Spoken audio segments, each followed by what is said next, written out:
Welcome to Manga Machinations! This is episode number 579, and this week we're doing a triple dip on Mujina Into the Deep. I'm Dakazu, and with me is Dar Fox 8 Hello, everybody. and Seamus 2389. Hello. Hello, everybody. Morgana is out this week. It is the original Manga Mac crew. And because Morgana is not here, we'll be delving into Inio Sano's Mujina Into the Deep for our main segment. It's funny, though. I feel like we're running out of, stuff to cover when Morgana is out. Because Morgana generally just likes good stuff. Yeah, for the most part. There's stuff by, Inio Sano, which she doesn't want to read. Or, Shuzo Oshimi. I also don't want to read that. I was about to say. Although I did see there's some new thing of his coming out. Viz are publishing it. Yeah, there was a lot of announcements this week from Viz. It's The Sound of a Blink, which is his current manga about his younger brother, a person he's never talked about. And it's very much autobiographical. So, it's a manga take on the existence of his younger brother who passed away. And it's super interesting, at least in the fact that he's purposely drawing that in a very sketchy way. I think I've talked about it once or twice before. It's still ongoing. Also, Paru Itagaki's ghost NTR stories, the ghost cucking story, is being published by Viz too. Exciting. Sorry. Yeah. That I think that one's better than her current shonen series. The dog one? Yeah, the dog and human relationship one. Is Senda, is that done? Yes. Okay. We will be doing that as a triple dip when Morgana is around, for sure. I know you're kind of interested in seeing what that's all about. But yeah, we kind of jumped right into it, but instead of our usual, tangent about, regular life stuff and not manga stuff. But welcome to Manga Machinations. We're essentially a book club for manga. And as we've already started getting into everything, let's do our thanks to our coffee supporters. I want to thank anyone who has gone over to ko-fi.com/mangamac, bought us a coffee to financially support us. People like A. Liz, 88, Philip, Chris from Canada, Manga Machu, Vicky Dalton, Deluid, Mia, Wyatt, Dr. Melface, Poor Mexican 72, Liquidus 002, Extine, Jen, Shirley Bossy Cat, Tama Gamer, and Nepdick. Thank you all so much. Oh, I should also mention that we are recording this episode live on our YouTube channel, youtube.com/mangamactv. Darfox has put up the splash page for the coffee thank you. And now he is on screen, wearing a very nice blue shirt. Is that a manga shirt? 7. The the movie. David Fincher movie. Mm-hmm. This could actually be advertisement because this is from a website. I think they're like a local Florida guy. But this was a gift. The person gifted me knows this guy who runs this website that does limited run t-shirts, So if you're interested in those kind of t-shirt drops, you could check out the website, which I did not know. So it's a great advertisement. But if you're watching this and you're interested, send me a message somewhere on Blue Sky or Discord, and I could get you the website. Our Discord is discord.me/mangamac to join. Okay, very nice. I have some emails here backed up, so let's go ahead and read one. We have an email from our buddy Chris from Canada titled Happy New Year's, which dates his emails. Happy New Year. Yeah, Happy New Year. Happy 2026 in February. At the end of February. Okay, let me read this email. Hey, Team Manga Mac. It's been a crazy year this time for me. Hope it was good for all of you and other listeners. This last year, I didn't manage to finish my goals list for reading and pushed the leftovers to this year and added some more. Did you all hit your goals for the year, and do you have any for next year? No and no. My big read of 2026 will have to be Fairy Tale. Since I got it in a humble bundle, I got to read it. I'll add 3 awards of my own. Best new manga I started in 2025 nominees: Delinquent Gacha, Maison and the Man-Eating Apartment, Tower Dungeon, and the winner, Maison and the Man-Eating Apartment. Hey, Dar, you and I did that for a Darfox Dabbles at the beginning of 2026. Yeah, it was weird and interesting. The manga is very creative and a fun journey to see what crazy stuff happens next. Okay, his next award is Manga Ending That Left a Bitter Taste with Me. Oh boy. Nominees: Assat Dance, Gunsmith Cat's Burst, and No Name. Winner: Assat Dance. Assate? Assate. Assate? Acid? Sate Dance. Assate Dance. The main characters are so shitty to each other and people in general, but you start to root for them doing something better with their lives, but the ending is just cold. I mean, I feel like Seamus would tell you that's life. And that's a more interesting narrative. I've never heard of this manga. Oh, it's old, that's why.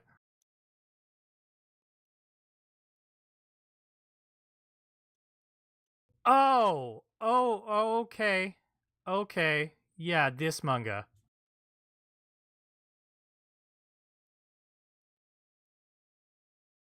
Okay, the thing is, I'm pretty sure the English, like, actual release... Wait, was this actually officially released?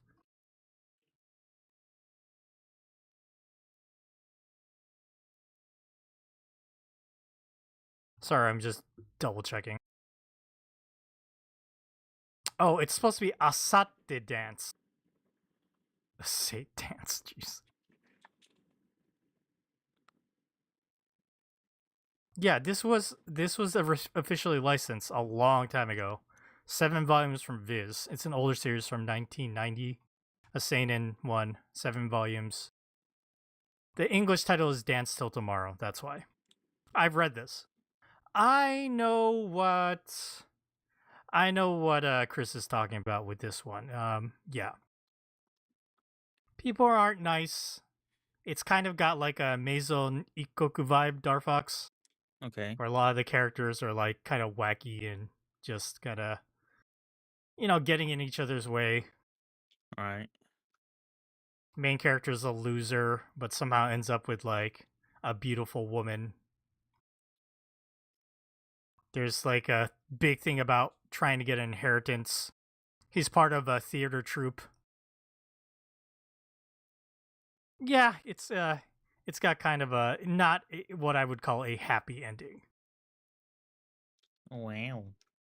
But you know what? So that's life sometimes. All right, I have one more award that he did. The one I was most shocked about / didn't think it would be like it was. Nominees: Alive, The Final Evolution, Kurozuka, and The Martial King. Winner: Alive, The Final Evolution. From the write-up on the manga, I was expecting something more akin to fighting aliens, but the manga was closer to something like Parasite.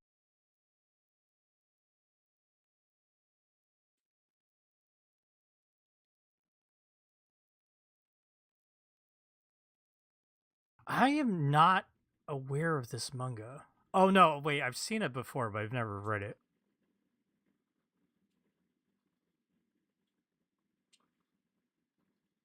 Okay, the Parasite line kind of like has me interested. Maybe I'll check this out. Okay, he ends the email saying, "Happy New Year's from your snowy friend Chris from Canada. Peace out." Happy New Year. Yes, Happy New Year, and thank you, Chris. I hope the first couple months have been going okay. Yep.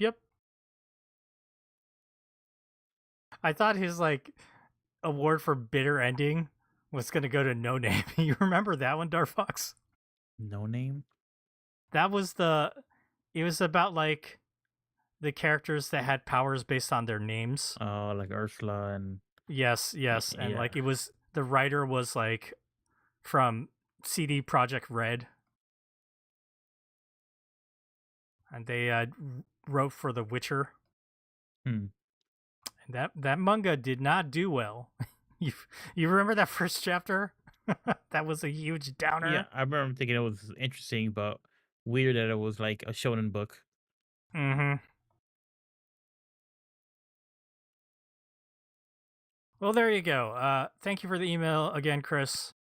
And remember, you can send emails over to mangamachinations@gmail.com. And we will hopefully eventually get through to them. We have a couple backed up at this point. Okay, next, let's do some What You Been Reading.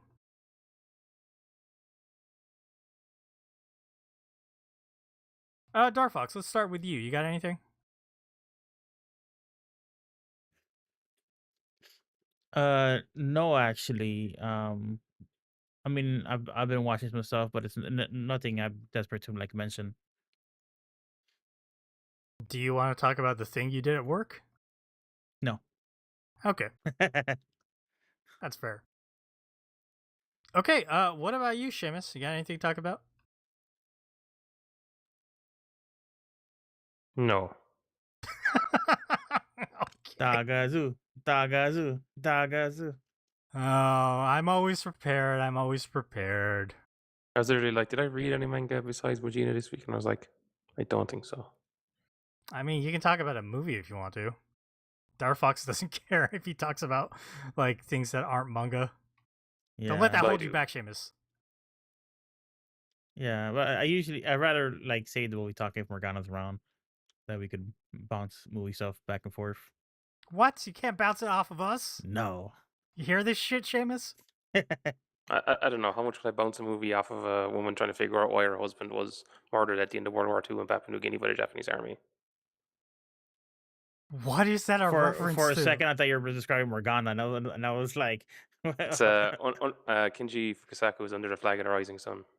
That's the plot of the Okay. movie. Okay. did you like it? Do you want to talk Yes. about it? Well, it's a movie about a guy being murdered by Japanese soldiers being executed after the end of World War II in Papua New Guinea. So it has to be good, like. And he directed it. But there's also a documentary from the 80s I'll probably rewatch tomorrow. Actually about a guy looking into why Japanese soldiers were executed towards the end of World War II. I think the answer is to eat them, from what I remember that documentary. What? Cannibalism? Were they starving? Yeah, the Japanese army, there was quite a bit of cannibalism towards the end of the Japanese army in Papua New Guinea. Yeah, okay, I've heard of that. Normally it was like Papua New Guineans they would kill, or American or Australian soldiers, but often is not always. So sometimes they just eat other people. Or in this case, they would, well, the documentary, or at least from what I remember the documentary, people were executed on charges so that they could then be eaten. Oh, we're gonna charge you with war crimes, so we have an excuse to execute you and eat your flesh because we're Yes. starving. War is awful. The Emperor's Naked Army marches on. The character, the main guy they follow around was like in the army in Papua New Guinea, but he also, I think there's like a book about that documentary because he's meant to definitely put on a bit of a performance in that documentary. But he, as far as I can tell, he's like Shinto John Brown, if people can get that reference. John Brown? John Brown, yeah, American abolitionist who like went round and like killed people and led the rebellion that attempted an uprising at Harper's Ferry. Akazu, don't you live in this country? Seamus, spend you your say time that in this as if country. like the American education system actually teaches about real history. Cover like the Civil War and what led up to it. Also, They- history is sorry. my worst subject. They definitely covered the Civil War. I do not remember hearing about John Brown in actual public schools. It's possible that they did talk about it, and I just don't remember. They definitely didn't. But a lot of the Civil War was very like Ulysses S. Grant, and you know, Mhm. not a lot of I feel like that's like side characters in the school system. They're not going to talk about. Right then, if anybody out there, just think through what it would mean if John Brown was inspired by Shintoism in the context of post-World War II Japan. It's nuts. In the sense of like your guy, I haven't rewatched. I have to rewatch the documentary tomorrow.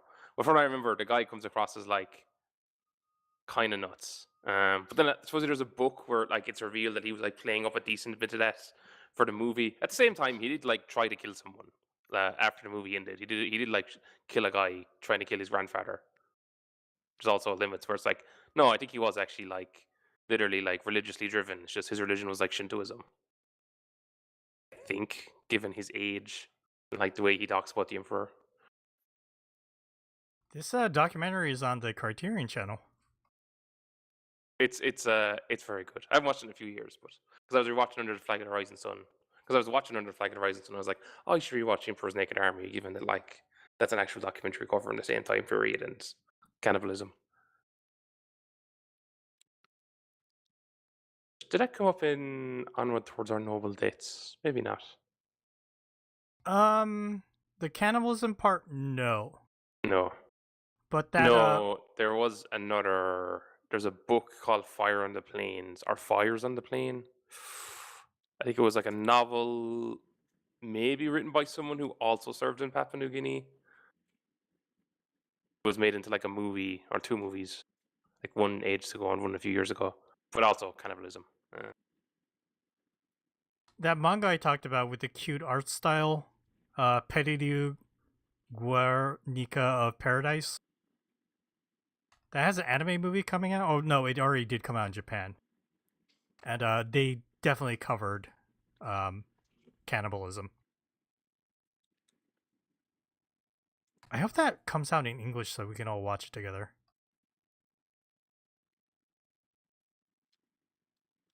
Okay, great. We got Seamus to talk about the thing.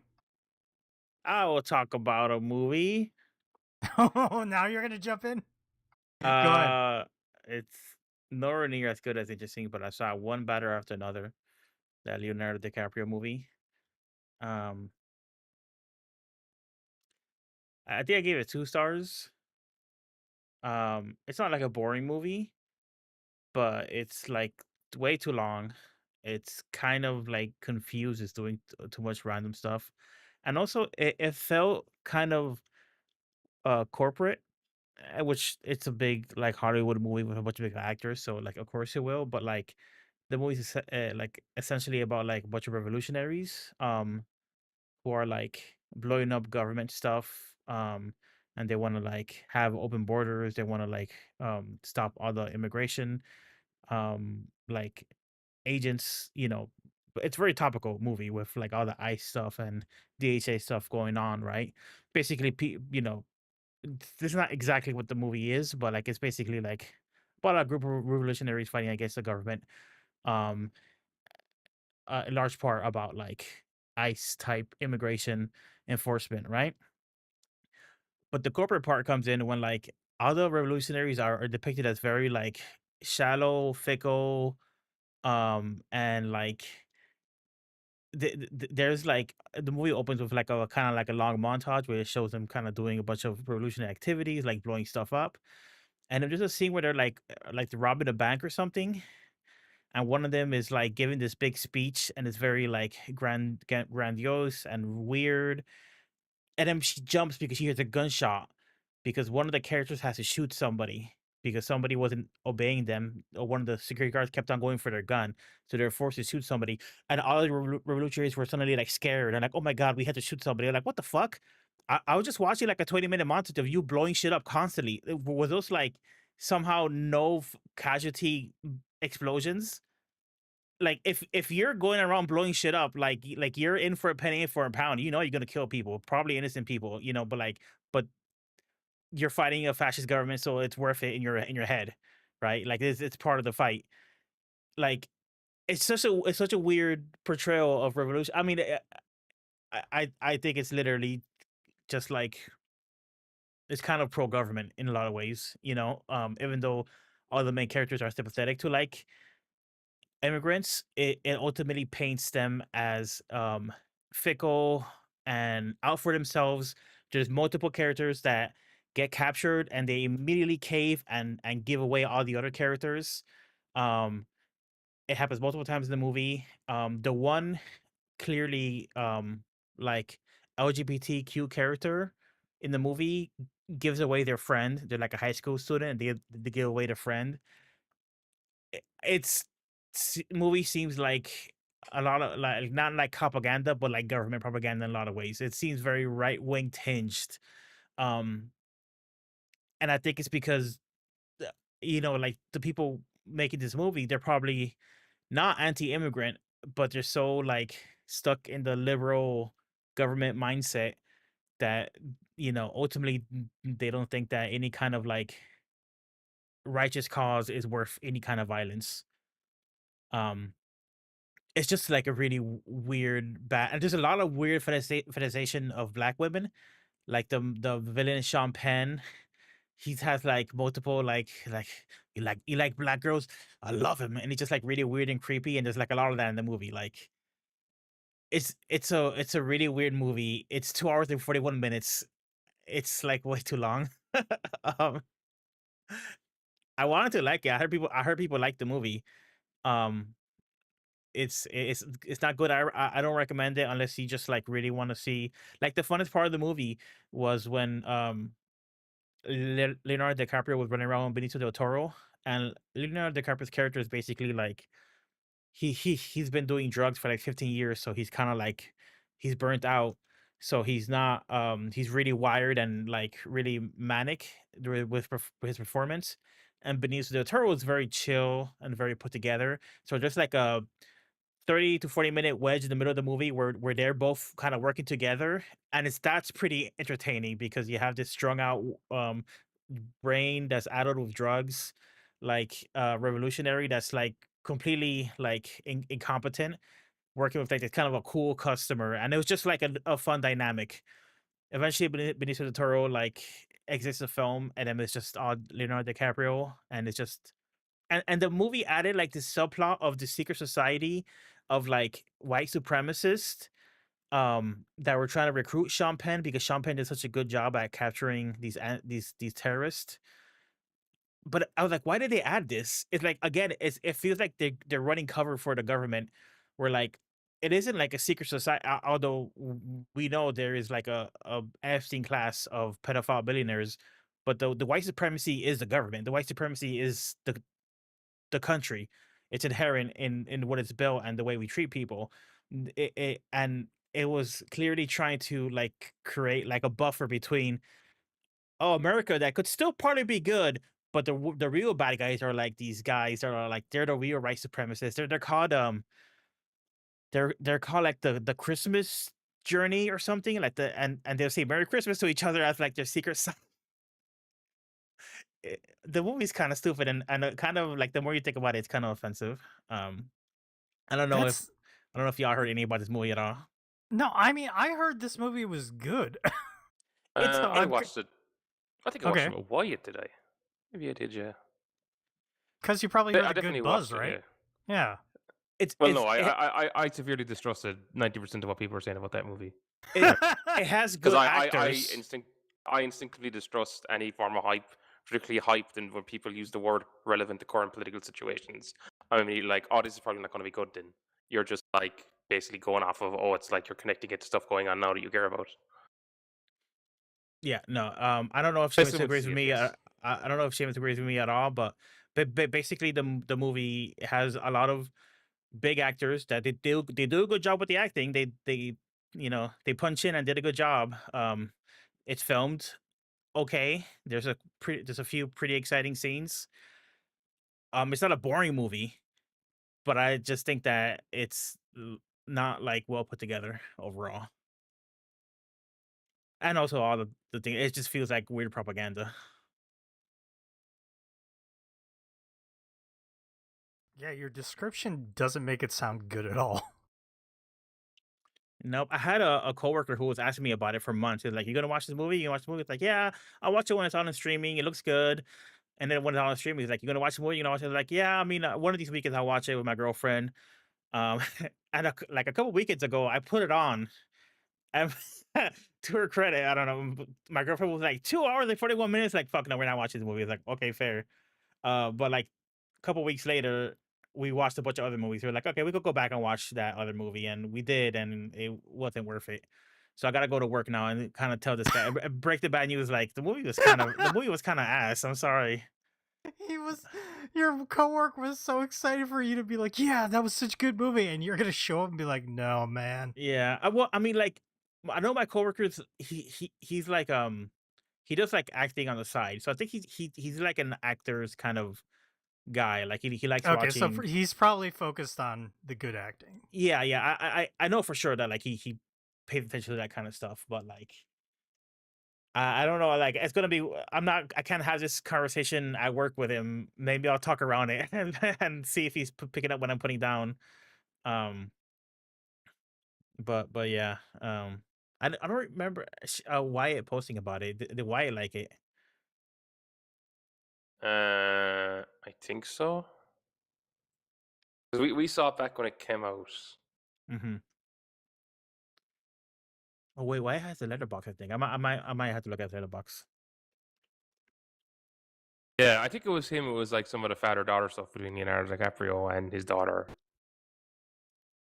There's good stuff in the movie, especially like just good acting. Um, but yeah, I mean, whatever. That's funny. Okay, shall I talk about some manga then? If you insist. Okay, so I checked out volume 1 of this manga called Sono Seishun. Basically translates to That Youth. It's a manga by Taiga Shigaraki. It runs over on Pocket Shonen Magazine. So it's their app or web division of Shonen Magazine. Oh, no, wait, sorry. It runs in Bisatsu Shonen Magazine or other monthly shonen magazine. Kodansha has so many fucking versions of magazine. It's absolutely insane. But yeah, this came out like last year, and I had seen some news about this manga, but I hadn't really paid attention. But when Volume 1 came out, it had one of those, commentaries by another manga artist. And coincidentally, the commentary on this manga was by a one Inio Asano. Wow.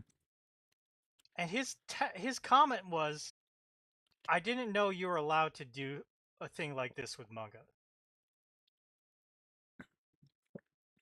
So when Inio Asano is telling you something like that, immediately it's going to perk my interest a little bit. So I checked it out. It is on Pocket Shonen Magazine as well, so I just sent Dari a link. The first chapter is relatively clean to skim through if you want to put up a page.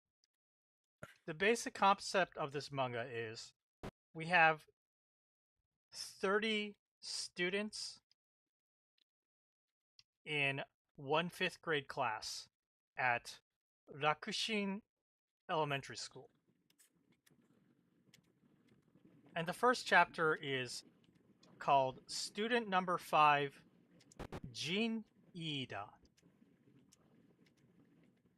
And so this entire first chapter of this manga follows Jin, and his story is how he's kind of an adorable kid. And he loves adorable things. Like, he loves magical girl shows. So, he asks his parents for a magical girl set.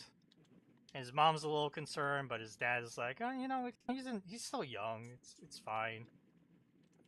And he loves dressing up as a magical girl. And his mom forbids him from going out at night. But he actually does. He meets another boy around his age who goes to a different elementary school. Is like, wow, you're really cute. And so the entire first chapter is about him, like, he gets more and more obsessed with being adorable and being cute. Eventually, like, he realizes, you know, he doesn't identify as a male. He identifies as a female. When he goes out, like, dressed up as a girl one night, he gets caught by, like, a depiction of a creepy man. And this manga is interesting because the art style in general is very cartoony. If you look at, like, the different classmates in the opening, like, 2-page spread, some of them are drawn, like, really, really cartoony. Like, we're talking, like, their heads are as big as their body. They have giant lips, obnoxious noses. They're drawn to look, like, very bizarre, almost ugly. And occasionally, Shigaraki, the manga artist, will draw the characters, or some characters, in a more realistic style. Like, when Jin goes out one night, he gets caught by an older man who's drawn to be a little creepy and invited back home. Obviously, I was reading, I was like, oh god, it's going to be one of these stories. It only turned out that that creepy man was his uncle.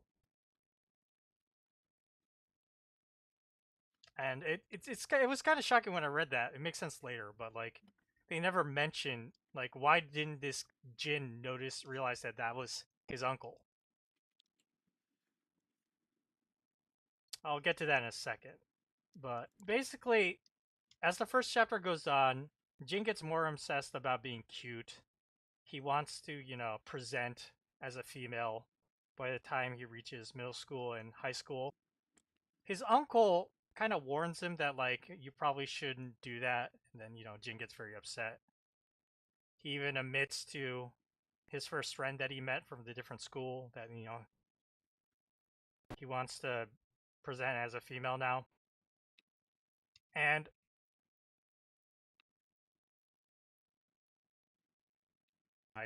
this other boy.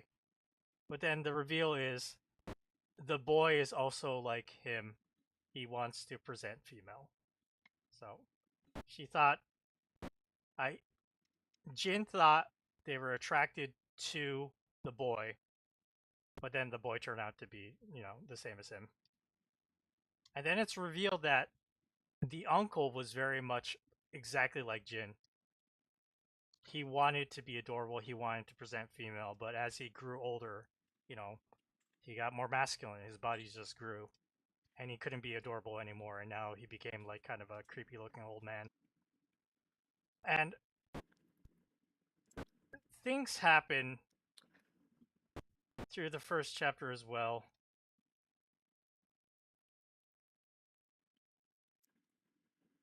The Jin, as he grows up, he goes through the same thing. By high school, he's like a buff-looking stud. And then by the end of the chapter, he's grown into a balding, middle-aged man who is all alone. And then he hangs himself. Like, the chapter ends saying, you know, it shows a picture, a student photo of Jin when he was in 5th grade, and it says, dead at 62. From, you know, from asphyxiation, because he hung himself. And so I think the entire thing about this manga is we're going to follow all the characters of this classroom. And based on what the second story is about, which is about, like, the, forget what the English term is. They're like the class rep. The class rep is a girl, and she just happens to help out one of like the boys who throws up, and he's kind of like a creepy looking kid. He's not drawn to be very like handsome at all, and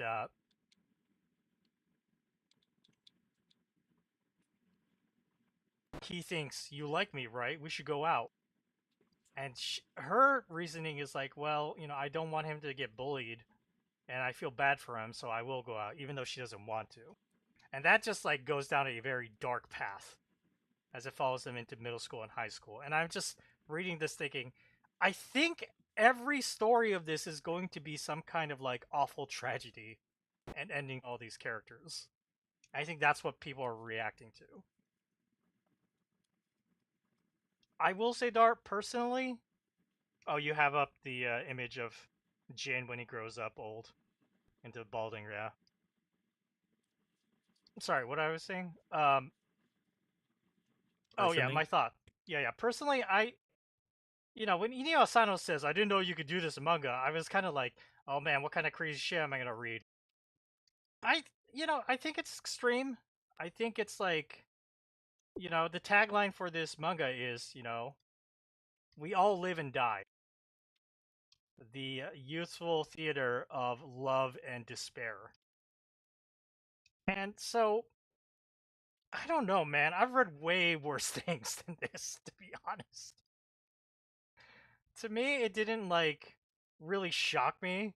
That's probably because I'm, like, an old manga reader and I've read some crazy shit. So to me, it's like, I can see where this hits. Like, if you're younger or if, you don't have as much experience reading very extreme material.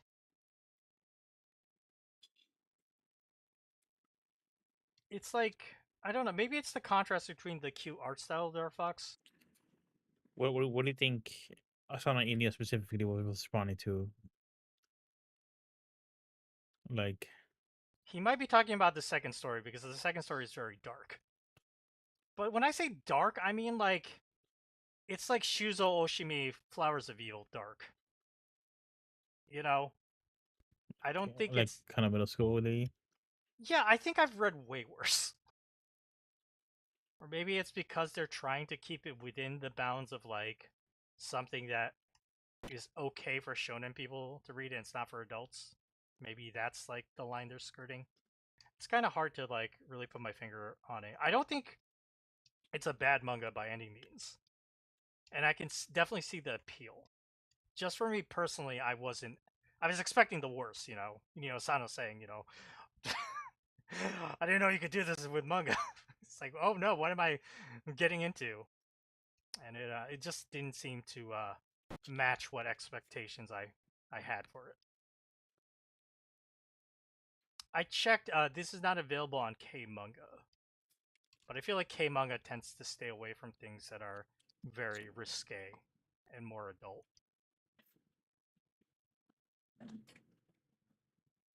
So yeah, I checked out that manga. I want to talk about one more thing, and I think it's gonna shock both of you. Shocking. This is something that you two covered when I was out a long time ago. This is pre-Morgana days.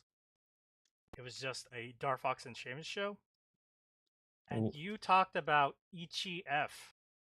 Oh, okay. By Kazuto was Tatsuta. the Fukushima manga? Yeah. Yes, it was.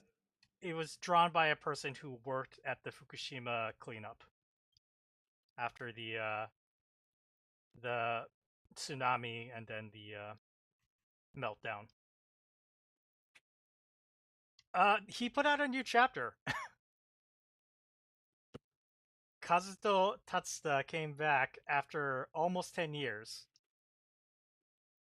I double checked, and the last chapter came out in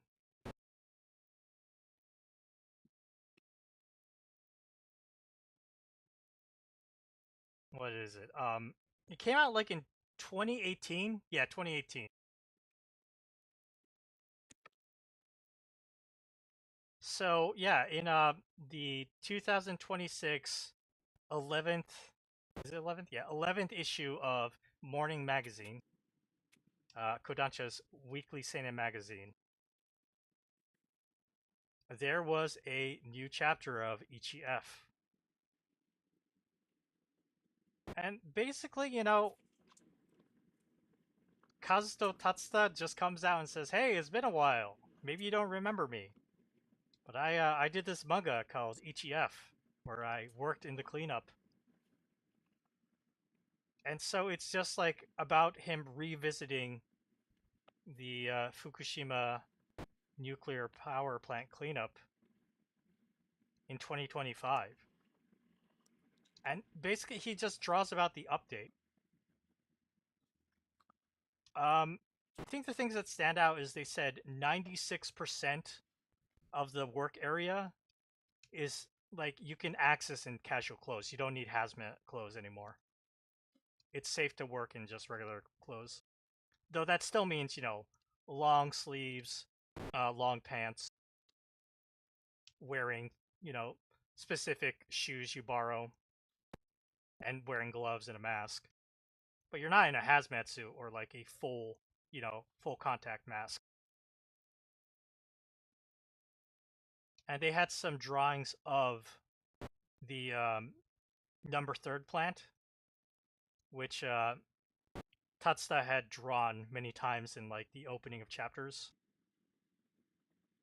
There was a comparison of like in 2012 and then 2014 and now in 2025 how it's been cleaned up so much already. And that was like the main thing that he pointed out. Besides the fact that people can get around without wearing hazmat suits, is that there was a lot of just like debris and destruction from the tsunami, and that's all gone now. And things are progressing really well. They're still analyzing some of the nuclear waste samples that they were successfully able to like examine. And a lot of the waste from plants 3 and 4 have been cleaned up, but 1 and 2 still remain. And so it'll still be like another 20 years till or so until everything is cleaned up. So it's just kind of like a extra chapter. Is like so many years later, we're just doing like a little follow up to talk about like what the situation is now. He didn't come And out to admit he was bought and paid by the power company. that was the big controversy about that manga. Yeah, it's Was that like an actual controversy? Because I don't know, were we talking about it that it felt a bit like. It was like a couple people were wondering about it, just because no, it made the rounds in Japanese news. just because he was very defensive, comparatively to about the power companies, and also part of it was like the art style looked like commercial art, right? Like the art style looked like the kind of mercenary artists that like do like a promotional manga for stuff. Yes, That was part that of is it, his art right? style. Mm-hmm. Yeah, so like it almost seemed like the power company was like just paid, in this in the most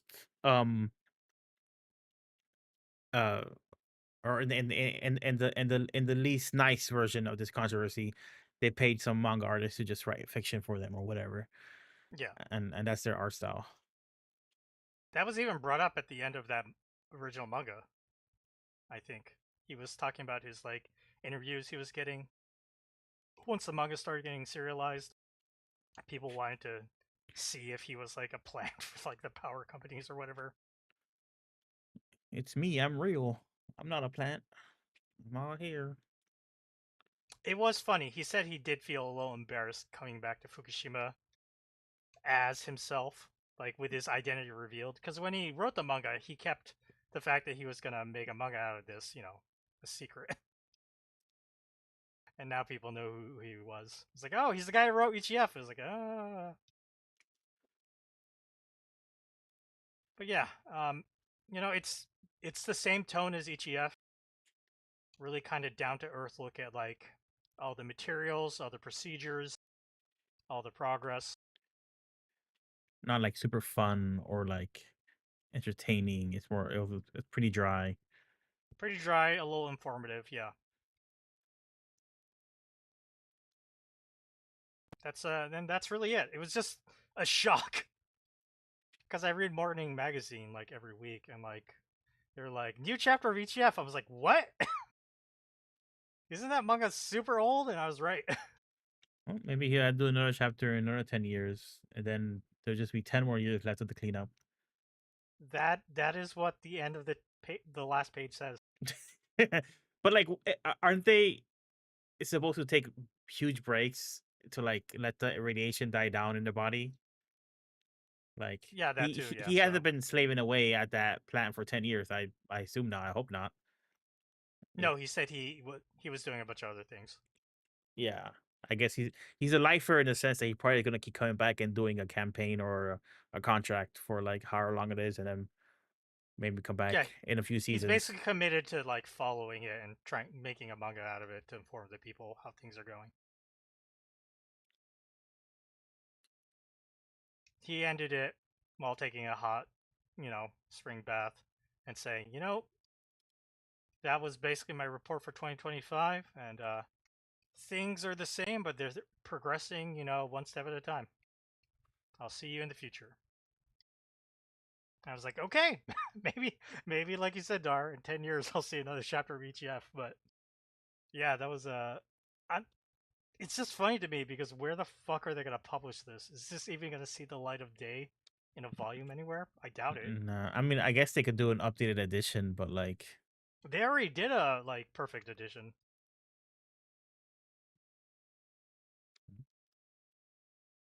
I'm almost positive, yeah.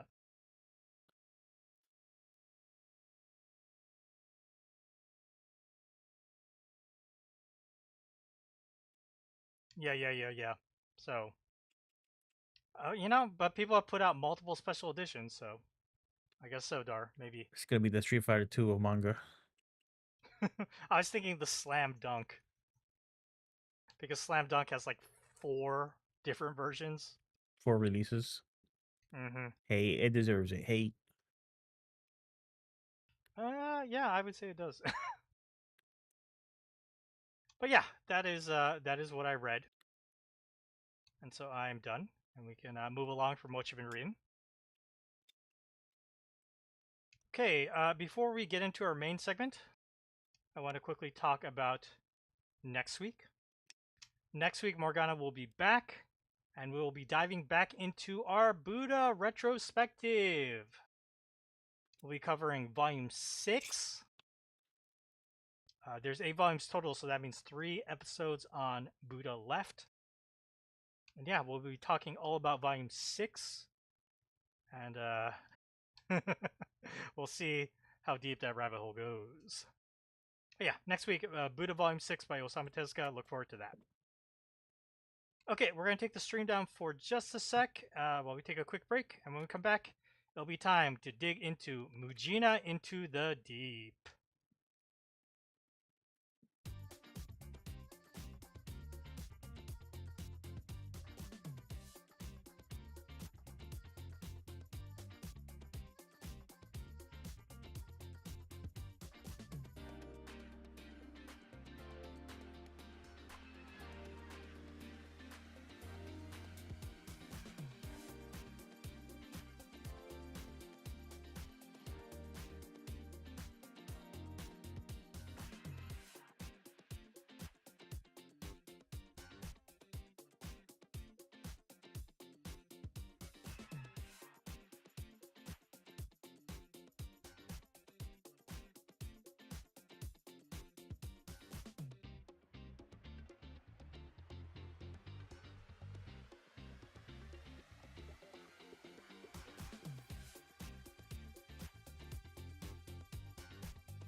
Okay, everybody, we are back.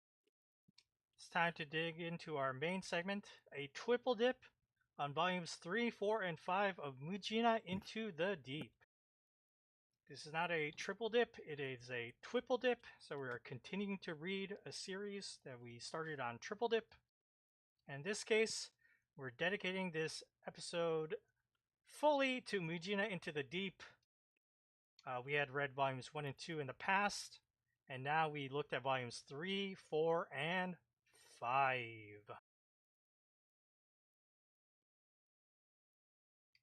Let's see. Why don't I just read the copy for volume 3 to get us started? Rooftop culture might seem cool when you're just watching clips on social media, but trying to live without your human rights is way worse than any dead-end job. You can't rent an apartment, go to the clubs, or get any kind of legit employment. The only way to make it as a Mujina is to get into the assassination biz, and that all but guarantees you an imminent expiration date. But with badasses like Uma and Tenko to look up to as shining examples of Mujina success, will Juno decide to give up her rights to get out of the daily grind?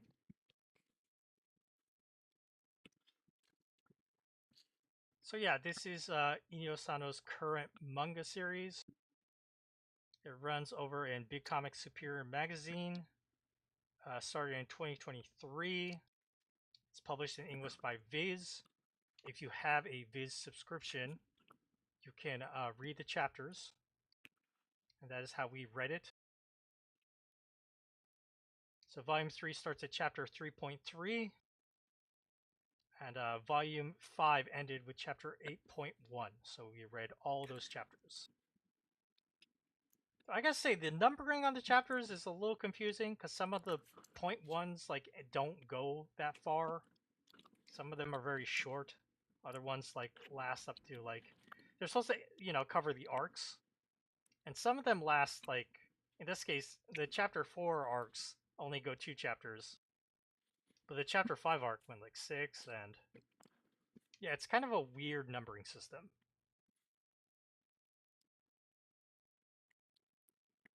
But yeah,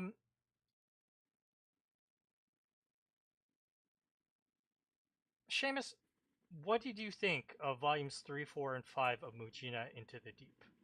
I think I am done with Mujina Into the Deep. That's what I think. With all the plot backstory reveal, the more of it that they talked about, the more I was like, what? What is this? It's like Epstein files, Elon Musk, birth rates, revealing. Oh, I can't remember the main character's name. What's her name? Rico Ume's real name? Yeah. or Yes, Seiko. it's like she was part of a sex island. Well, hold on. I forgot to do this at the top of this discussion, but yeah. Content warning for like all the extreme, domestic violence, sexual assault, all that stuff. This is a fucked up book. And we are also just like Epstein style sex codes. Like, yes, it's fucking goes places. So yeah, content warning for that. Sorry, Seamus. Please go ahead. Yeah, I was just like, okay, clearly Asano Ino is paying attention to American news. Or I don't know, this stuff reported a lot in Japan. Just throwing it all in there in a way where I'm just like, oh, all right, you're doing that, but I really don't care. And also, I don't know, is this in the Japanese or is this in the translation? But like, or maybe this is like reading Buddha is making me more aware of this. But like the whole found family, when they're literally saying, "Oh, you're part of a found family," I'm like, for the love of God. Also, I find the whole thing like weirdly, I don't know, not weirdly, but like, how would I put it? Like, it's a found family that's just like recreating a quote unquote normal family of like father, mother, child. She also, I don't know, I also don't like, partly because I would say that the whole found family idea, or one appeal of it for people, particularly maybe going on like queer communities, is like getting away from that. It's like the whole idea of like gay marriage is a mistake because you should just be like fuck marriage altogether. The normal thing to do. Yeah, you know what? I totally get you, Seamus. It's just, yeah, it's And like also, he's doing that, and he's like, gotta get a good shot at the ass. Need to make sure we got plenty of shots. Or we got like I don't know, a 16-year-old there running around in like her fucking underwear, frilly underwear. Oh, we need to get a good shot of that. So it's a bit like, all right, like you're not really committing to the bit, I guess, for lack of a better word. What you're drawing and what you're doing plot wise, they're kind of, revealing there's a gap there.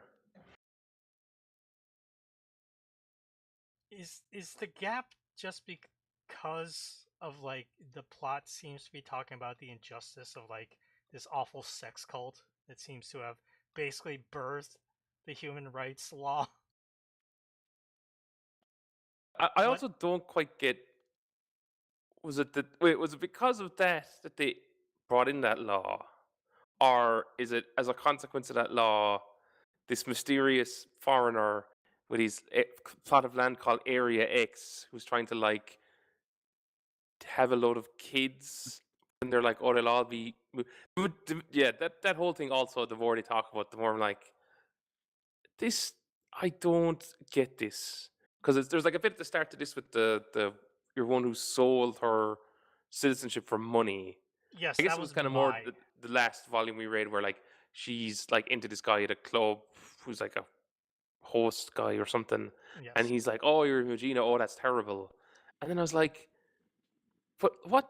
Like the concept of Mujina in this?" And then when they're like, "Oh, Mujinas are just like humans. Oh, don't we all know that?" It's like, yeah, but no, they're literally just people who have just like lost certain rights. It feels like he's leaving out like an intermediate step about like how you get to that. Because in reality, that's tied to like if you're talking about immigration, there's like a big racial and xenophobic element to it. You could then I was thinking, okay, is it like homelessness, which kind of fits a bit better? That doesn't. But then I don't know how many people like romanticizing being homeless.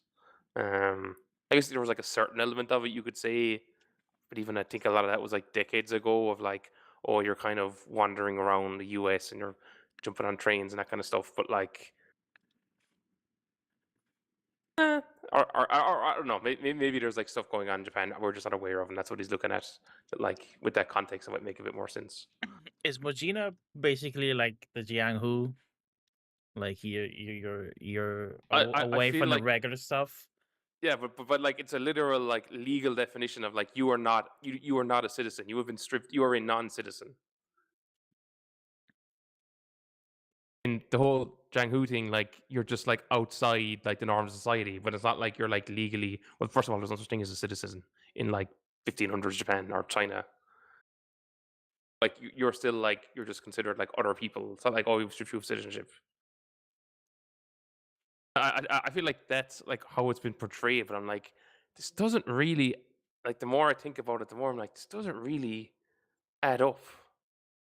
Like I know there's a thing in Japan of I don't know how common it is now of like people who'd kind of like if they were struggling financially, they'd basically just disappear and like just one day they're gone and they're kind of in the winds.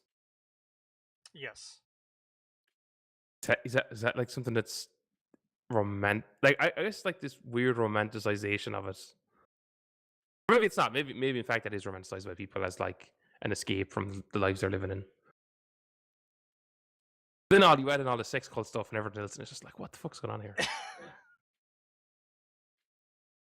I mean, people amass a lot of debt.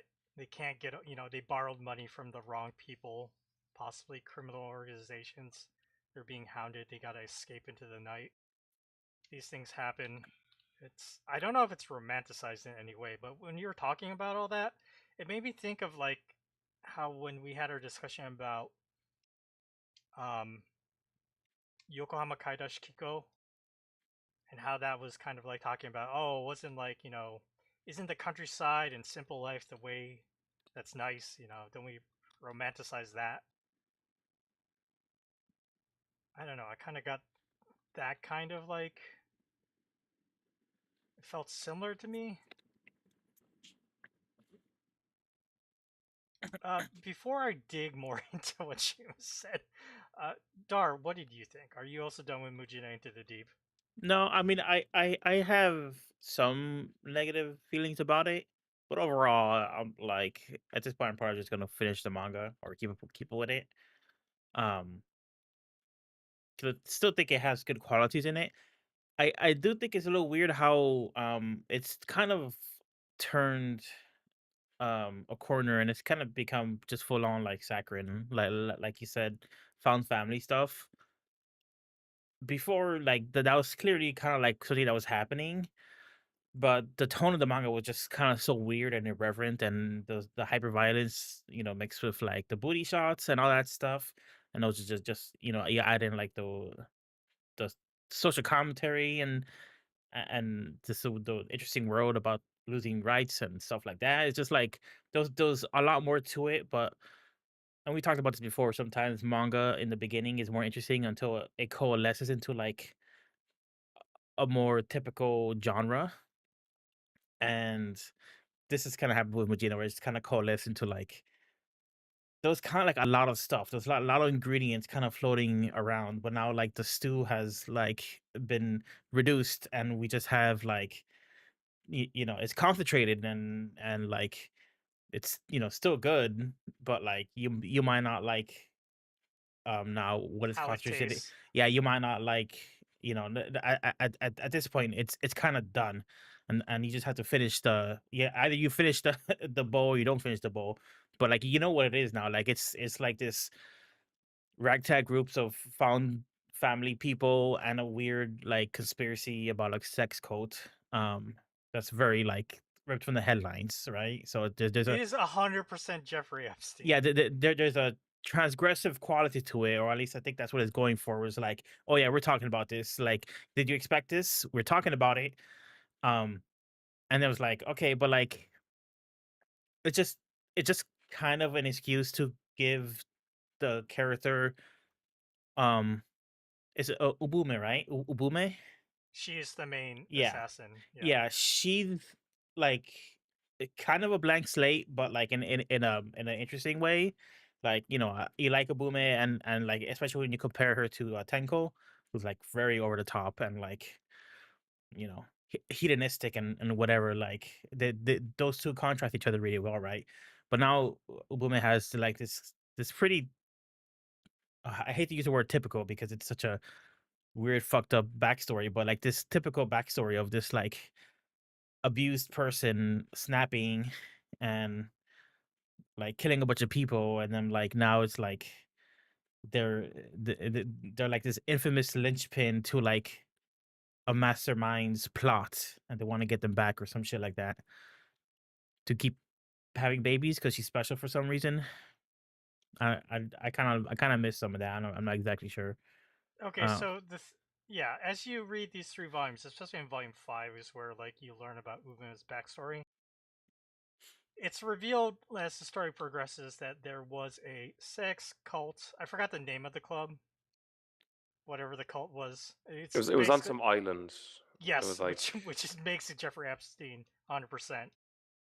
But Ubume was one of like the underage girls that was taken there and being used as like a 17 sex at the prostitute. time, And they were focusing on like breeding there, which is super fucked up. which is also another thing that like has appeared in the Epstein files. Like not exactly like it is in this book, but like Epstein was a fucking weirdo, and he was definitely interested in like eugenics and like the idea of like spreading his genetic seed about, and like and he was also like a supremacist. Like he felt like his genes and his origins were more valid than other people's. He didn't I mean, the guy was a psychopath, but like he didn't feel like certain people were human. um or he didn't think equally about you know people. He felt like some people were more worthwhile than other people, basically. Um, Gross. and part of it is that like there has been some things in the files and some things unearthed about like like population control and like these weird like supervillain style ideas. Who knows if what they could actually accomplish off of that, but like that is still part of like the Epstein stuff. It's not like this. That is like that's not really a sign on Ennio going like, oh, let me take this Epstein stuff a little bit further. No, that's kind of him just like exploring the full spectrum of gross shit was that he That was also up to. happened to be true at this Yeah. point, yeah, which is fucked Well, up. like you also have like really wealthy people who were, I don't know how much they did, but they were like wanted to buy land in New Zealand because they were like, oh, if everything goes to shit, we'll live in a bunker in New Zealand. Like pretty much all conspiracy theories have been proven true, except for like flat Earth. Like pretty much all conspiracy theories have been proven to be true, and we're all like keeping our cool about it so far. Like the world is kind of weird right now. Yeah, so in this manga, Ubume was like a child prostitute there and giving birth to kids. And one day she's injected with like a super serious dose of like the drug that they take. It's CB is what it's called. It's what the Mujina assassins in this world use to like kind of hype up their sensations so they can fight better. And she was hopped up on CB, and yeah, just awful shit where like she was ordered to strangle her baby, and then No, she wasn't ordered to strangle the baby. The guy whose parents were paying for her to have sex with him was like, "You shut the baby up, or I'll kill him." And then she accidentally killed the baby. oh right, yeah, And then yeah, but she was on that drug and she killed all them. And I yeah, guess then she she snapped killed it. a load of people there, and that's when they realized, oh, this drug is like good for murder because it speeds up Jesus. your It doesn't speed up your. There was a weird thing where they're like your reflexes. Is it your perception of time slows down? I guess. She was talking about how like that's what the drug was used to do for her, and she's losing it. And like Well, it's the doctor guy said like, well, that just means you're becoming normal. Like I guess it doesn't do that for everybody, but for certain people, like the drug works really well for them, and it's basically like bullet time where like they perceive everything in slow motion. I mean, they said it worked really well for Ubume because after this awful event and she was taken to a lab to be studied, she begged the main doctor, who is now her handler, to like erase her memory. And because it erased her memory, the drug can access more areas of her brain that are occupied. And that's why she was such a good assassin. But as the story has gone on, she's starting to regain her memory, which is why she's slowing down. She didn't know why she was slowing down, but it's because she's remembering her past and filling in her brain. What? No, Filling you in that's her say what it that. brain. That's was. like that makes That's what no it was. sense. No, of course it doesn't make any fucking sense. I feel like the best way I can articulate the my disappointment with Mujina Into the Deep is like when I got really into like Ghost in the Shell, like Ghost in the Shell standalone complex. I liked there was a maturity in the show, and this is just a regular part of like fiction and world building, right? But like there's a maturity in the show where it's like, okay, there's a lot of fucked up things in this world, but nobody in the world is like, we're gonna fix this. It's like this is the world you live in, and there's no concept of fixing it. It's just a bunch of different stories on how people deal with all the fucked up things about the world, right? And all the different things that can happen, and all other ways people can benefit and suffer from it, right? And Mujina was at first kind of felt like that kind of like fiction, where it's like, okay, there's a world building, and you kind of like seeing different people and how they deal with becoming a Mujina, and how some of them, um, you know, relish it. Some people suffer, some people love it, whatever.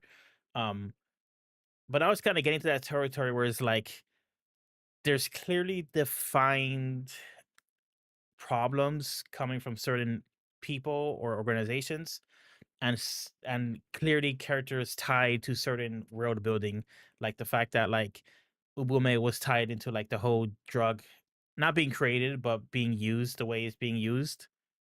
it's like if you like hear, I don't know, like it makes the world seem a lot smaller as opposed to just like an interesting world where stories are taking place, and it I mean, almost it's very yeah shonen protagonist in the way that they're like, no, you're the chosen one that can use.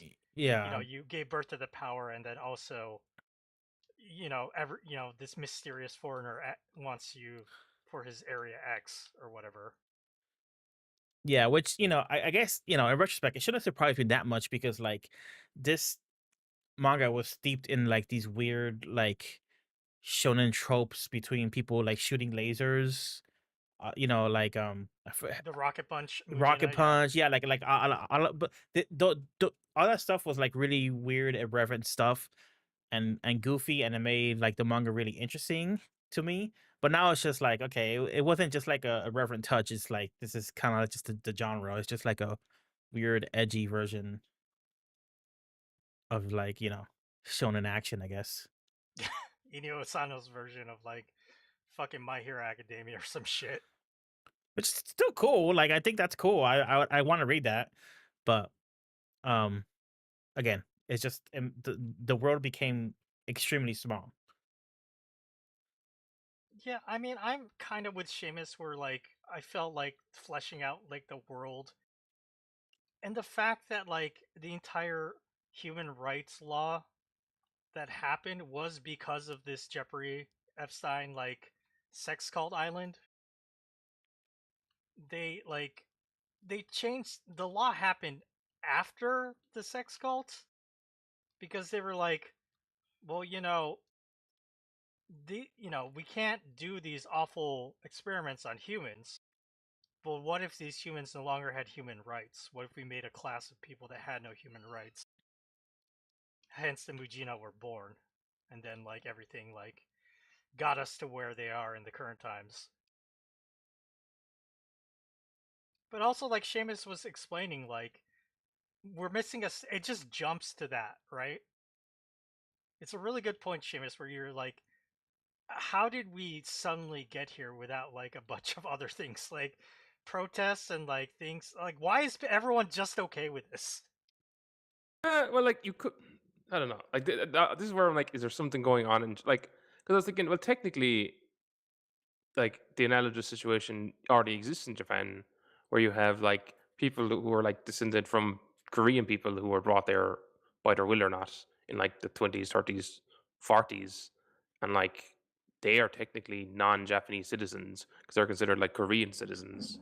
They're like non-citizens but residents. They're like in that space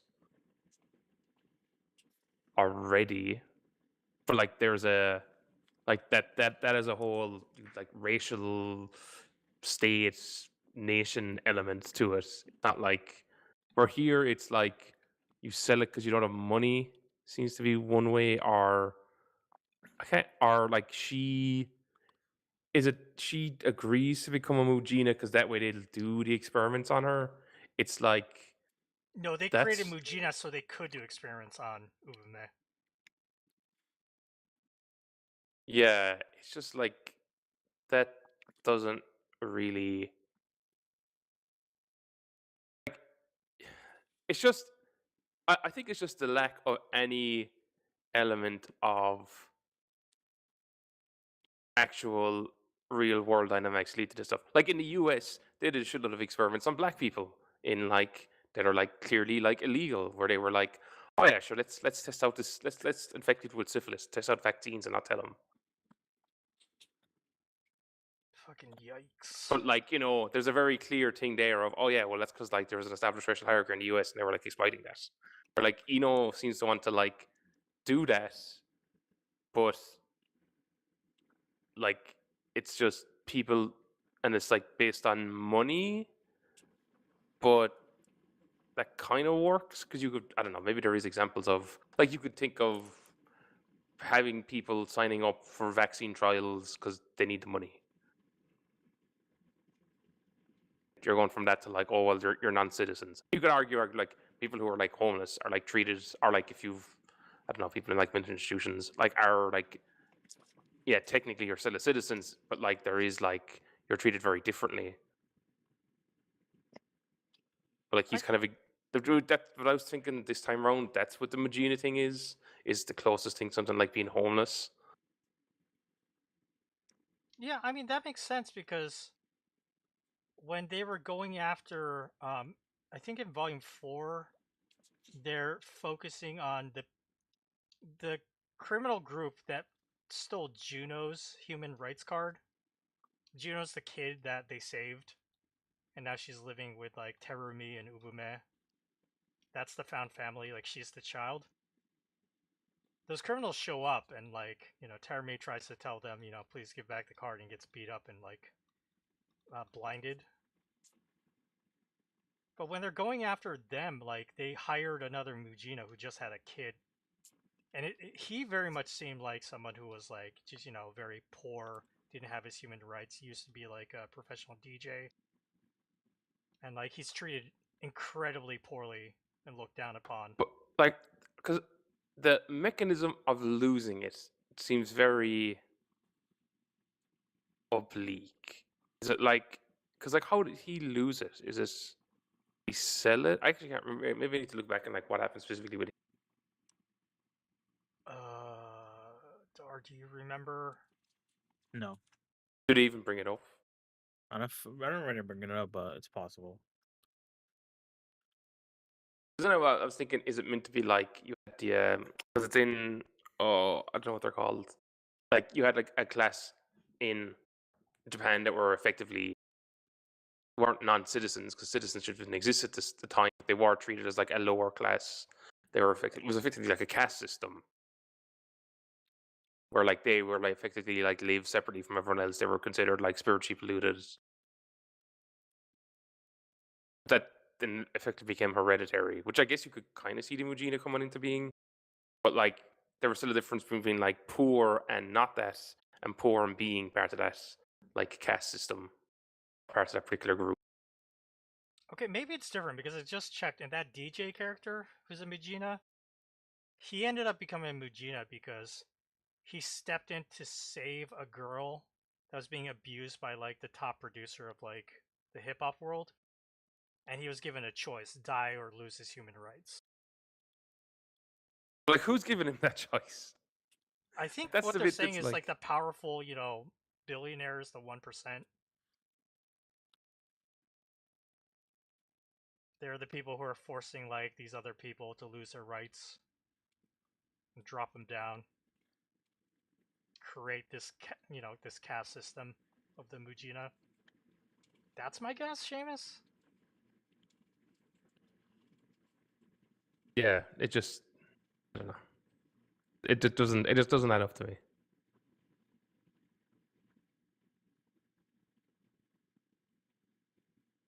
It's like, oh, he wants this system, but it's like, yeah, but like when this stuff has existed, like there's like a history to it where you're like, oh yes, I see how this came about. And here he's just like, no, I want to do this, and then just backfill it in a way where it's like, what? I mean, the history is explained here that they wanted a race of people that didn't have rights so they could experiment on legally. I think that's just the end of it. Yeah, but the problem there is like, how are you? Like, it makes no sense. Where can you point to a government?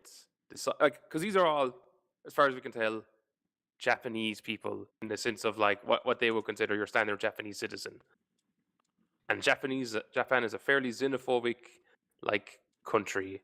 So it's like, are they just going to be like, oh sure, yeah, we'll just declare random people without citizenship, but they're all going to be Japanese? Surely you go after like the immigrants first in that in the situation. If you're actually doing it, you target immigrant communities or people who are considered not Japanese. You go after like Ainu or the Okinawans or like the Koreans or the Chinese or the Taiwanese or whoever. Go after the Brazilians. And it's like, Eno's like, nah, we're not going to do that. I'm going to totally ignore that because I don't want to deal with that for whatever reason. I think you basically are probably hitting it the nail on the head then. This kind of like this reminds me of the discussion we had when we revisited Pluto by Naoki Urasawa. It's people picking and choosing the elements of reality they want to comment on in a way where, like, when you start thinking about it, you're like, this does not add up. you could just be, I don't know, you're Mujina if they just fucking, like I said, there's plenty of groups in Japan you could just, like, if you want to do experiments on, they could probably get away with it. They could probably get away with it. Well, I wouldn't say they get away with it now, but like you're saying, like, where are the protests, this kind of stuff. Yeah. I The mean, it's like you need a specific criteria, because you could go, oh sure, I don't know, they're mentally unwell, sure, fuck all them. Sure, that could probably get that could work out fairly well as well. I mean, as far as that goes, in the world of Mujina Into the Deep, the only thing we saw was like in volume 2, they Ubume had to take out like they were like the head of like a talent agency, and it's clearly a ding at the guy from Johnny's, who was molesting a bunch of like the talent, and that came out after he died. I think I'm pretty sure in that arc they said that like a lot of people just keep their mouth shut so they can, like, or they won't have a career. It's like an element of fear. Obey and, like, take it, or you're gonna be dropped into Mujina. I think one of the reasons why he's not going for like the whole xenophobic route, which logically makes more sense, but he's also kind of trying to tell the story about, like, you know, freedom from the system and stuff like that, and how, like, Tenko is like an influencer and a celebrity, and then she lives like this lifestyle where she could do whatever she wants, and people think that's cool, and like that is something that would never really fit the whole like xenophobic thing, where like,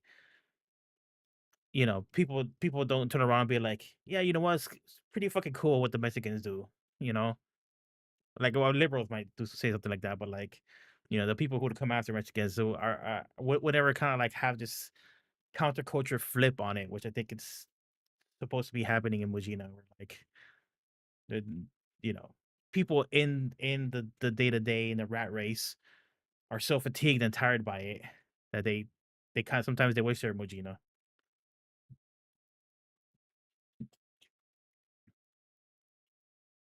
It breaks the logic either way, I feel. But and that's Yeah. the thing. I feel like the more the more he talks about it, the more all his backstory reveals about it, the more you're like, what the fuck are you doing? Just like because I remember, like, at the start I was like, I don't think this really adds up, but like you're not talking about it too much, so fuck it, we'll just go along. I'm not going to think about it too much because you're not putting too much focus on it. Let's just feel like, yeah, you know what, he's actually doing, like, and he still does, like, still like his, like, the action scenes I think are still good. I think like what he's doing with like the dialogue, like he's having these, like, I don't know how it looks in Japanese, but in English where it's like they're like almost like shouting, Oh, the just shouting the Mujina whole who time. are The all, typesetting is crazy. Yeah, yeah, like, like great job by the letterers, by the way. And that is how it is in the Japanese versions as well. They look crazy like that. that's cool. There's specific panels and sequences where it's like like I feel like some of the, like, the way, like, there's kind of close ups of characters' faces and stuff, that like it's a bit off for like a perspective. Yeah, Yeah, he starts talking about plot and and like the found family stuff. Like saccharine is exactly the word there. I was just like, would you just fuck off? Yeah, this last volume was the one where I was just like, I'm done. I just it's too much. Listen, I'm good for a big heaping spoonful of saccharineness, but it's just a surprising contrast to how like irreverent the beginning of it was. Um,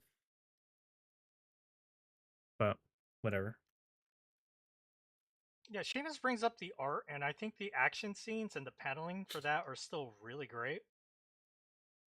He's cooking. He's doing his crazy detailed background still, and on top of that, putting some really dynamic, like, full page spreads, or like at least like huge panels of like these really interesting angles and stuff. Yeah, that's you can see the influence of, now he's using the shit, what's it called? Unreal Engine, Yeah, the Unreal Engine to pose his, like, foldable dummies. characters. Yeah, But it's funny. I've seen a lot of manga that is clearly, they use 3D models Mm-hmm. that We've are talked based about on them that. And sometime before. yeah, and they look stiff as fuck, but Inio Asano at least is doing the extra work too. He gets the poses and then he knows, what angle he wants to do. But then he just draws based on that. Like he is fully drawing still. And That's it. Like, because the characters, like the heads are all so wacky. I can't figure out. Is it just that the size of the heads compared to like how small the necks are? I don't know. Is that what's like throwing it off It's also as well? it's also the shape. This is like even more of his like Dead of the Dead Demon. Demons. Like Yeah. they had like this almost rectangular shape or almost like a baseball diamond. Um, shape like the home run diamonds. It's like it's very angular, and all the different characters, like the men have a more elongated block head and the women they're a little bit like cuter and squatter, unless you're Yunko, but Yunko's cute another way. um and Oh, Juno.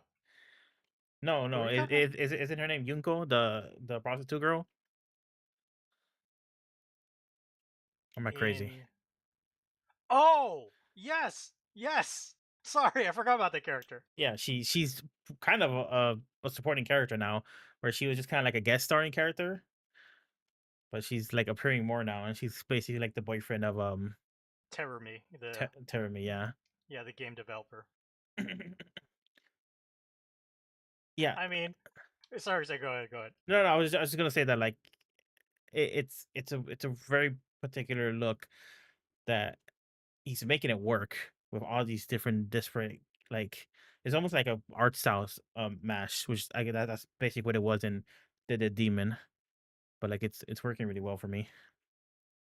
Sorry, like we brought up Terumi, the game dev, and he gets beat up and he gets hospitalized, and they want to take revenge for him. But like, I think it was like the final chapter of Volume 5. He's visited in the hospital by his like game dev team, and like, member, and like at the beginning of this manga, he was like very prejudiced against like the Mujina and having like kind of like a argument with this character, and this character comes to visit him, and then he's just like, but now when I looked him in the eye, I can tell Mujina are just people. And she's like, hearing you say that has made this trip worth it. It's like, it's such a fucking typical thing too. It's just so funny. That's Well, like I feel like that gets back to because Mujina have only been around for like what 10 to 15 years. You know what? Let's just I'll just I'm gonna say I'll stop with the 10 Mujina years. stuff. I've beaten that to death. I think Although I think Ubume's in her, like, she's a little older 30s. That's my guess. So yeah, I'm gonna say 10 plus years, Seamus. oh yeah, and then they got that whole two guys from that government group investigating them, and then one of them. I did laugh when they were like, "Why did you recruit me? Because you're a misogynist. That's why I Oh, the want you other looking after public the safety guy, yeah. yes, the main Mujina woman." Yeah, you got the sleaze guy with the black hair, and you learn that he covers his face because half of it's burned off. He saved he got captured and tortured by Mujina, and a Mujina woman saved him, but then she just disappeared. Although I think that guy who's recruited, I think he's actually meant to be Chinese or Chinese Japanese because his name is like Lin, and at one point they mentioned something about his parents, uh, as if it's grounds not to trust him. Oh yeah, and his whole thing is he like pays a woman to act like his mother, has it written into the contract. If she fucks it up, he can beat her. Yeah, he sucks. But it's also interesting because I feel like there's a lot of exposition in this manga, but his exposition stuff was kind of interesting where he keeps getting visited by a person with the same face. And they're basically like a human version of like the Mission Impossible message, where they just fucking blow themselves up each time they visit. After doing a big info dump, and then they blow Yes. themselves up. Yes. The first guy, like, his head blew up, and the second one jumped off the roof or whatever. It's just like, what is this? It's like the weird Inyo Asano quirky stuff that's still kind of like interesting to read. But yeah, man, I just this is a manga. And what I can say for like a fact, like a true fact, is thank goodness Morgana isn't here. Because she would not be putting up with any of this fucking bullshit.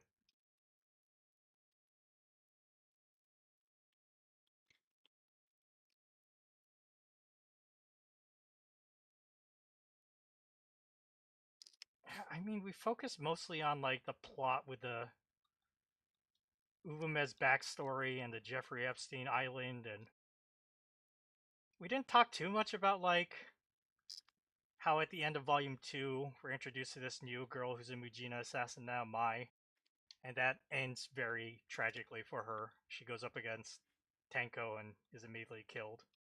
And the people who hired her are like, we'll just find another one. So easily disposed of. Yeah, as I was reading it, I was like, "Oh yeah, I forgot we left off on this girl," and then we kill her off. And I was like, "Okay, I guess it's kind of like a nothing burger." Because for a second there, they're making her seem like she can take a lot of CB, right? Her CB like works really well. It just seemed to be like that entire arc just seemed to be like anyone can fall into Mujina, and then it doesn't end well for them. That's basically what like I got from that.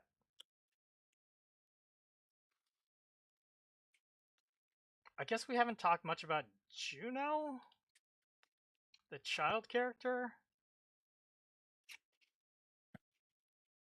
Terumi is trying to convince her to go to school and not work. And she does end up going back to school because Terumi stood up for her and, he got so hurt. I don't know, what is all your take on Juno? Is she just the child here? The young kid who doesn't know anything? The innocent one? She's the one that like they're gonna do stuff for her, and then she's, I don't know, just hanging around. Is this manga gonna end with her just completely going full Mujina anyway? Or is she gonna be like, Sano's happy ending? I don't know. I don't know where this manga's going. Um, Well, the Epstein guy is gonna there's gonna be some sort of like crazy ultimatum where like you gotta give up Juno because she's the second coming of Ubumesh and she's also super special for some reason.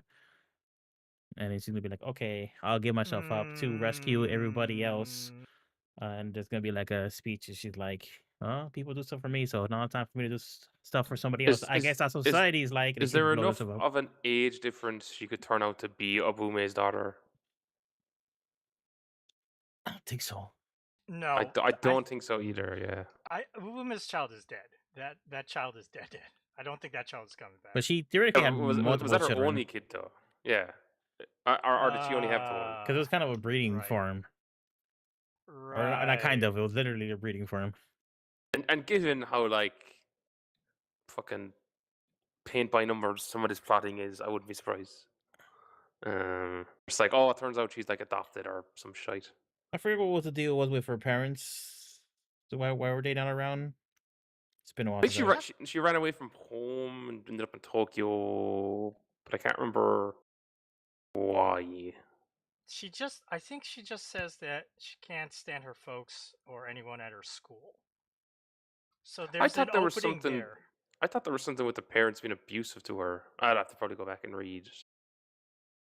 Yeah, maybe. I don't remember. Maybe it was in volume 1 and 2.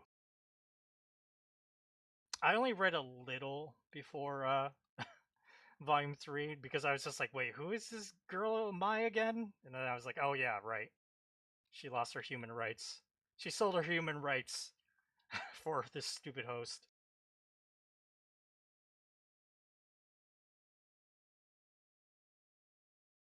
What do you guys make of the handler, the doctor that worked on Ubume?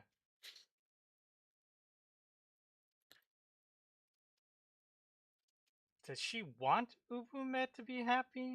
Is she just using Ubume? What is happening? She definitely doesn't seem like genuinely nice, but I don't know. Do you ever read on her, Dar? I think there's gonna be a weird thing where like she's using Ubermed to like take down the class or some shit like that. I don't know. Yeah, I don't know. It's just like them and like the guy who like patches people up and sells people weapons. Like they're all like involved with like the origin story. Right, the legal doctor. The It back turns out alley he was doctor. a Yeah. he was a pharmacist for the sex cult. It's just like it's a bit much, and it happens very quick. Yeah, I don't know. I guess like it's like, here's Inyo Asano's current manga. He said something like, "I don't want to do things that don't sell well anymore. I don't want to do all the work. I don't want to do all that work that I do with my backgrounds and like have a manga that doesn't sell well. So I want to make a commercial success." And then He's in now he's his doing money era. this. Yeah, it's like fucking Stone Nihei going like Knights of Sidonia and like gotta get that boob jiggle.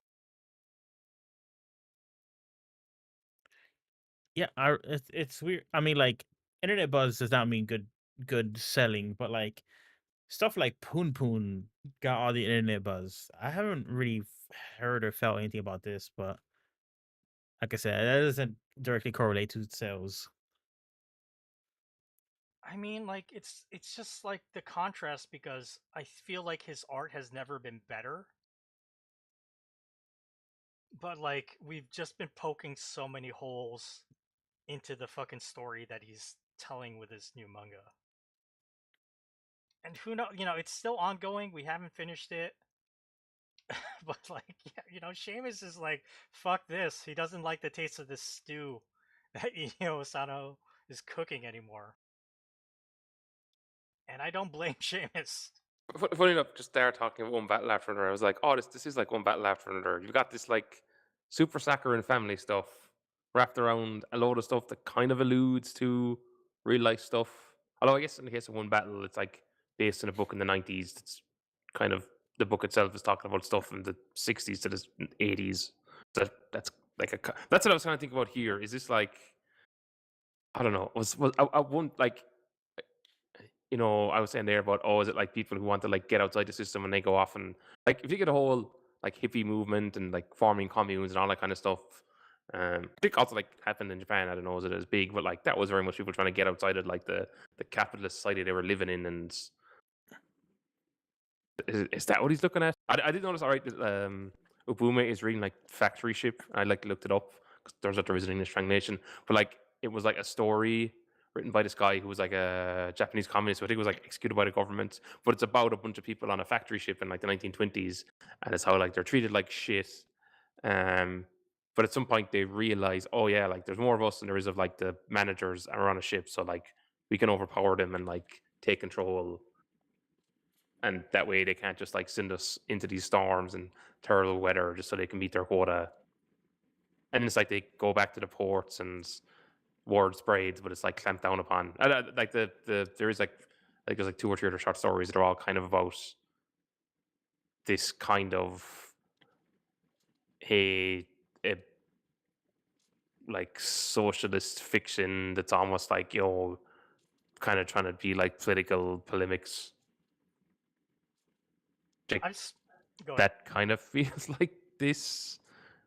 Uh, I'm just smiling right now because I know that panel that you're talking about where she's reading that book.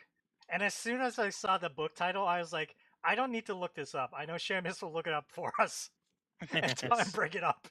yeah, I actually read but it's like the Factory Ship and Other Stories. I think was the English translation. Nice. And like that, like I really want to sit him down and being like, where, like, what are you looking at as like the Mujina idea? Is there like something in like Japanese history or like something going on in Japan now that like is a clear inspiration for this, and I'm just blind to?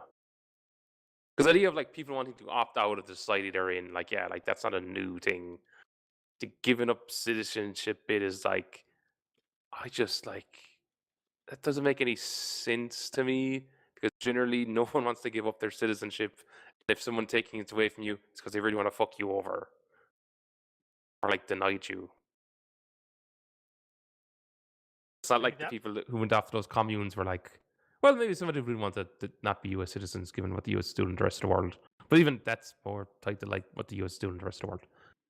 But I guess he just answered that because he's saying that, the Mujina law went into effect so they could have people they could experiment on that didn't have human rights.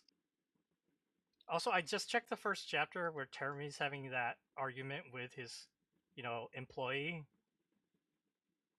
And Terumi says kids looking up to Mujina talk about the end of the world. Even the homeless have basic human rights. So there are homeless in this society, Seamus, who haven't given up their human rights cards. So That makes it makes even less sense. That's what I was saying. It's like even homeless people have rights, even if in reality, like given the situation they actually live in, like they're probably denied a lot of stuff.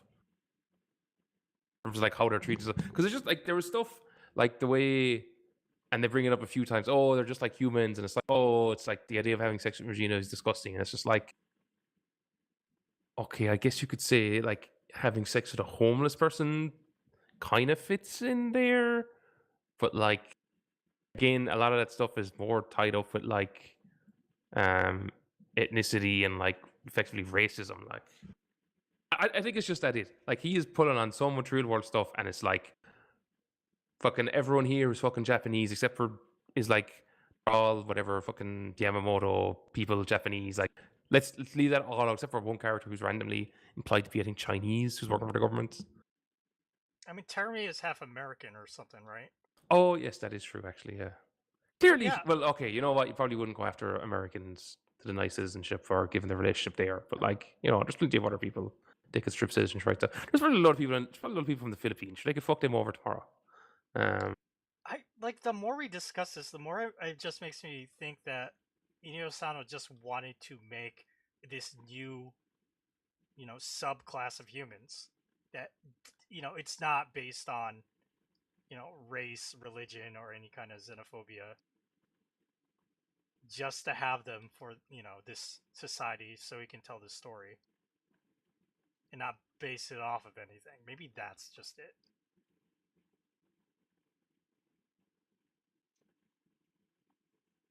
Effectively, the Pluto problem of like, this is clearly the Iraq War, but I'm just going to ignore huge amounts of context that led up to the Iraq War for the sake of me telling the story. Yeah, maybe that's just it. It's just fucking weird considering all the other possible commentary he's making about like the fucking Jeffrey Epstein like sex cult island, or like referencing like the head of Johnny's talent agency in Japan that was like a huge abuser. He's pulling from all these things, yet zero context, just like you said, Seamus.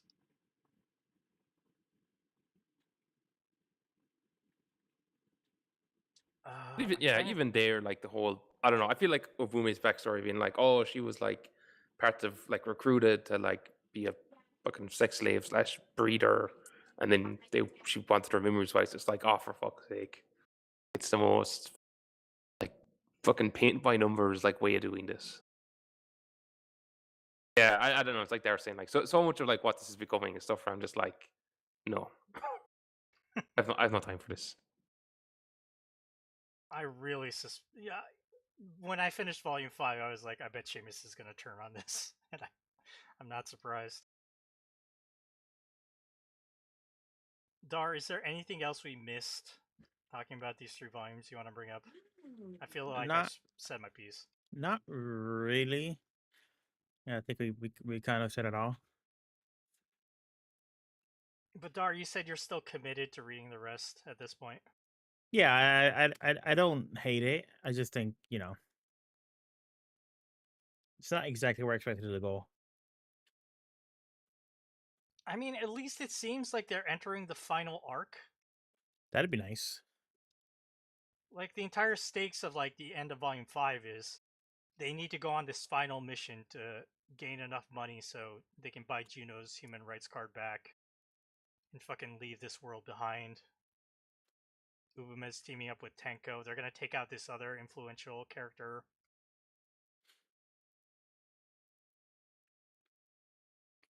But Seamus, you are clearly done with this now.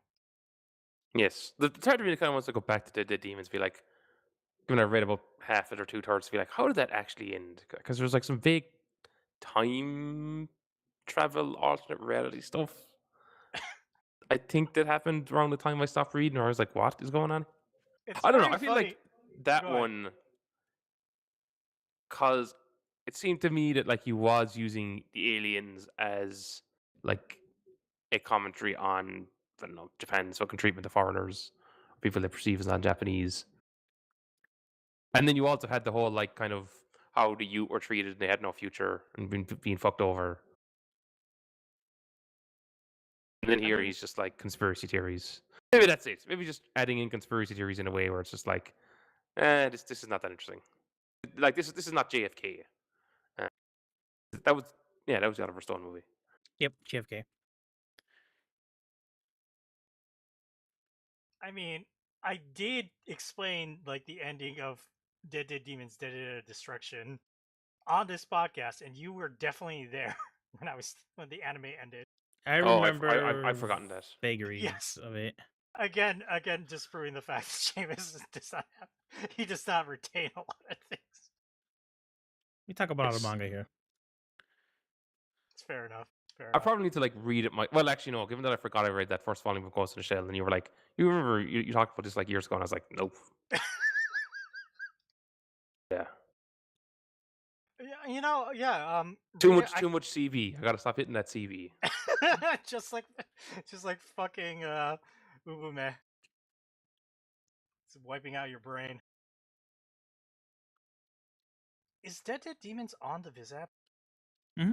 That's where I read it. No, wait, Dead Demons. Let me check.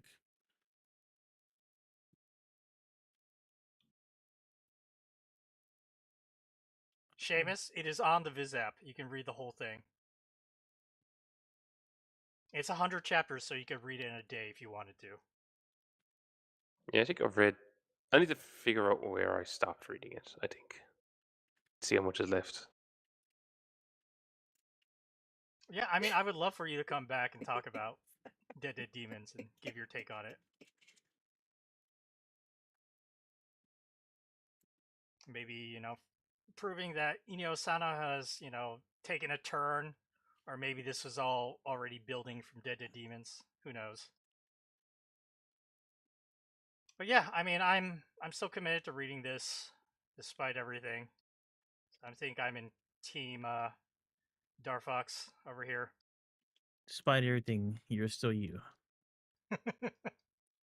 Maybe when it's fully finished, and it's just an episode with just you and me, we'll talk about like the whole thing or something.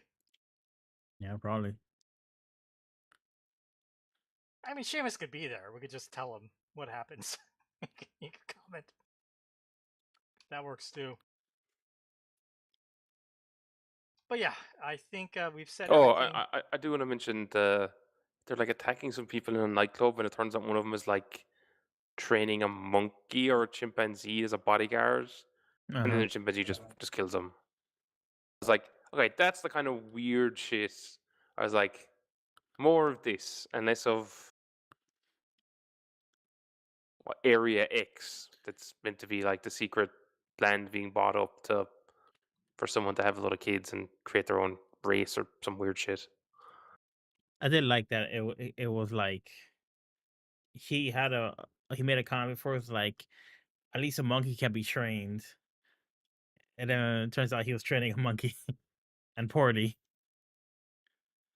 Yeah, that fight also had like a crazy 2-page spread of Ubume crushing that, like snapping that monkey Mujina's neck between her thighs, and like What a way to go. it was like from the perspective of her boot looking up. It's a wild like art, like an action scene. He puts a lot of work into their jump boots. Yes. Because like, isn't there one where like she's fighting the ex DJ guy, and he's falling forwards, like, looking at the panels, like he's falling forwards, and like her boot is like it's like his face falling forward, and her boot is like the other part of the panel. And it's like very detailed, like very big. You can like see a lot of detail in like is it the sole, the bottom of it? Yes. Mm-hmm. She's kind of like doing a flip. Mm-hmm.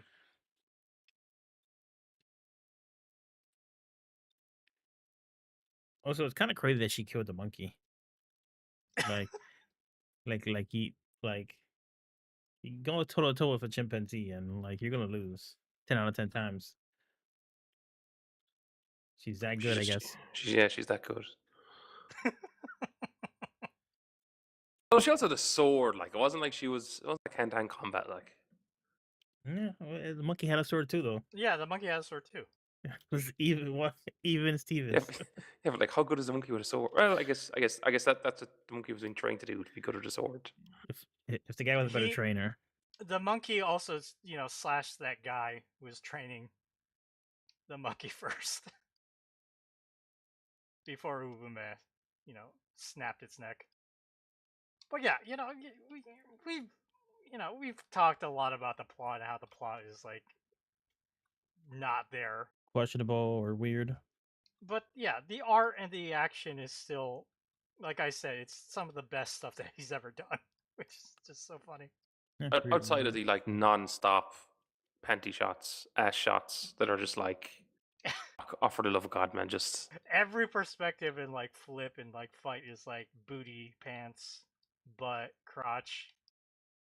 I think there's one scene where like Tinko is talking with, was it the other agent on a roof, and like one of the shots is like, it would be like an upskirt shot, but she's just not wearing a skirt. It's just like, okay.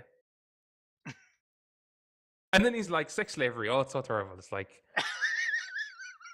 I think, that's what I was saying earlier. It's like, what this is about, and how parts of it are drawn. It's just like, there was a very strong clash going on here.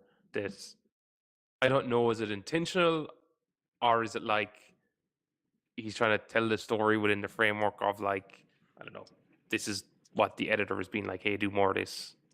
Or I don't know, maybe it's like some fucking meta commentary on like us reading its.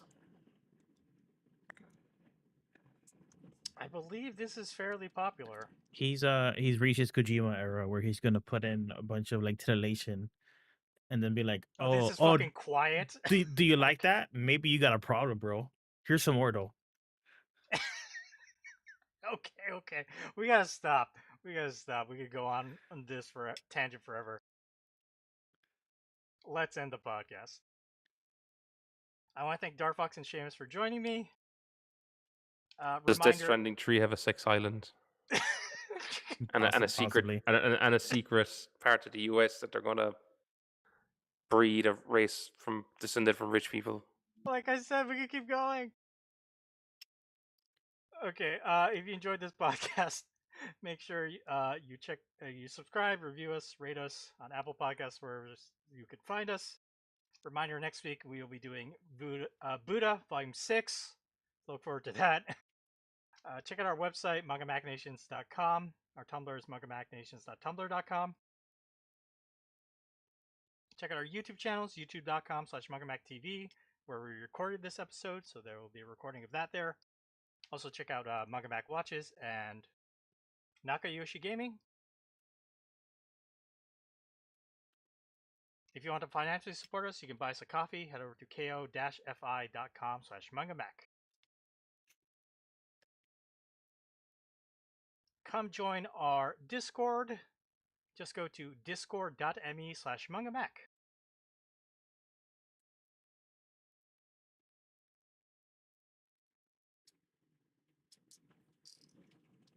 You can send us emails, send them over to mangamachinations@gmail.com, or follow us on social media. Follow us at Manga Mac Podcast.